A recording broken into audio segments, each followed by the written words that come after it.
ಸರ್ಕಾರ ಇಷ್ಟೊಂದು ಪ್ರತಿಭಟನೆ ಮಾಡಿದ್ರು ಸರ್, ಅದರ ಮುಂದುವರೆದ ಭಾಗವಾಗಿ ಸಚಿವ ನಾಗೇಂದ್ರ ಅವರು ರಾಜೀನಾಮೆ ಅನ್ನುವಂತ ಮಾಹಿತಿ ಬರ್ತದೆ.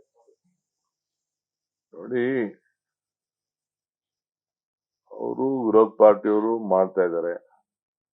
ಪಾಪ ನಾಗೇಂದ್ರ ಯಾವತ್ತೂ ಕೂಡ ಪಕ್ಷದ ವಿಚಾರದಲ್ಲಿ ಹಿಂದೆ 2 ವರ್ಷ ಹಿಂದೆನೆ ಕೂಡ ಏನು ನಿರಪರಾಧಿ ನಮ್ಮ ಒತ್ತಡಕ್ಕೆ ನಾವೇ ಆತನ ಕೈಲಿ ರೆಸಿಗ್ನೇಷನ್ ತೆಗೆದುಕೊಂಡಿದ್ದು.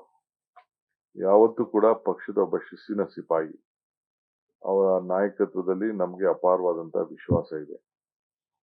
ನೋಡೋಣ, ಈಗ ಸದ್ಯಕ್ಕೆ ಯಾವ ತರದ ಅಂತದೇನು ಇಲ್ಲ. ಇಲ್ಲ, ನಾನು ಹೋಗ್ತಾ ಇರೋದು ಈಗ ನಮ್ಮ ಕಾಂಗ್ರೆಸ್ ಕಚೇರಿ ಉದ್ಘಾಟನೆ ಮಾಡೋದಿದೆ, ಫೌಂಡೇಶನ್ ಇದೆ, ಮತ್ತು ಕೆಲವು ಅನೇಕ ಪ್ರಮುಖವಾದಂತಹ ವಿಚಾರಗಳಿದೆ. ಅದನ್ನ ನಮ್ಮ ನಾಯಕರುಗಳನ್ನ, ಕೆಲವು ಸೆಂಟ್ರಲ್ ಮಿನಿಸ್ಟರ್ಸ್ ನ ಕೂಡ ಕೆಲವು ವಿಚಾರದಲ್ಲಿ ಭೇಟಿ ಮಾಡಬೇಕಾಗಿದೆ. ಈ ಕೆಲವು ನಮ್ಮ ಲೀಗಲ್ ಎಕ್ಸ್ಪರ್ಟ್ಸ್ ನ ಭೇಟಿ ಮಾಡಬೇಕಾಗಿದೆ. ಯಾಕೆಂದ್ರೆ ಈ ನೀರಿನ ಮಧ್ಯನೆ 15 ದಿನಕ್ಕೆ ವಾರಕ್ಕೆ ಕರೀತಾ ಇದ್ದಾರೆ ಕಮಿಟಿನ. ಸೊ ಇನ್ನ ಮಳೆ ನಮ್ಗೆ ಸರಿಯಾಗಿ ಬರ್ತಾ ಇಲ್ಲ. ಈಗಾಗಲೇ ಕೆಲವು ಜಾಗದಲ್ಲೆಲ್ಲ ಕೆಲವೆಲ್ಲ ರೈತರುಗಳು ಸ್ವಲ್ಪ ಗಲಾಟೆ ಮಾಡ್ತಾ ಇದ್ದಾರೆ. ಸೊ ಲೀಗಲ್ ರೆಮಿಡಿ ಏನ್ ಮಾಡ್ಬೋದು ಅಂತೇಳಿ ನಮ್ಮ ಲೀಗಲ್ ಎಕ್ಸ್ಪರ್ಟ್ಸ್ ನಾನು ಸ್ವಲ್ಪ ಚರ್ಚೆ ಮಾಡಬೇಕು. ಅದಕ್ಕೆ ಹೋಗ್ತೇನೆ.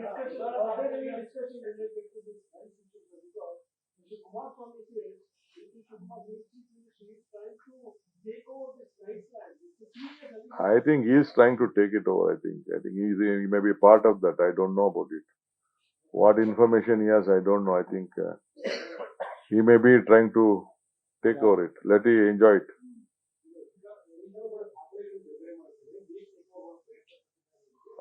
Oh, ಏನ್ ಬೇಕಾದ್ರೂ ಮಾಡ್ಕೊಳ್ಳಿ ಬಿಡಪ್ಪ. ಅಯ್ಯೋ, I don't want to answer to them. ನನಗೆ ಯಾಕೆ ಉತ್ತರ ಯಾಕೆ ಕೊಡ್ಬೇಕು? ಅವ್ರು ಏನ್ ಬೇಕಾದ್ರು ಹೇಳಿ. ನನ್ನ ಹೆಸರು ಮಾತಾಡಿದ್ರೆ ಅವ್ರಿಗೆ ಅವ್ರ ಪಾರ್ಟಿಲಿ ಕಿಮ್ಮತ್ ಬರೋದು. ಬಿಜೆಪಿ ಅವರು ಮಾರ್ಕೆಟ್ ಅಲ್ಲೂ ಕೂಡ ಮಾಡೋದು. ಹಾಡ್ಲಿ ಬಿಡಿ, ಅವರೆಲ್ಲ ನೆನ್ಸ್ಕೋಬೇಡ. ಎಲ್ಲ ನಿದ್ರೆ ಬರೋದಿಲ್ವಲ್ಲ ಕೆಲವು.